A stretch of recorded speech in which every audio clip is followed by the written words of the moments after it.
Hi, I'm Joey Veray, a dietetic student at Virginia Tech. Some nights, do you feel like you just want to put your food on the stove and let it cook itself? Soup is the perfect solution. Soup is great because it's easy and you don't need a recipe. You just need four main foods: vegetables, broth, protein, and grains. You can use whatever vegetables you like. Onions are a great place to start because they're easy to keep in the pantry.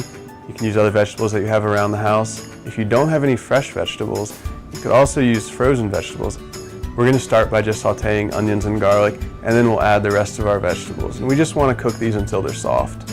For our broth, we're going to be using chicken broth and water. If you don't have your own broth, you can easily make your own by boiling chicken or vegetables and then keeping that water.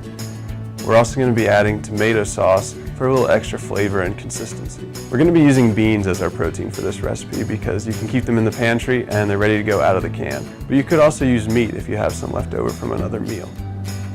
So we'll go ahead and add those and maybe some more vegetables. If you're using frozen vegetables, this would be the right time to add those. Now we're going to add our spices, and you can be really creative here. Today we're going to use oregano and basil.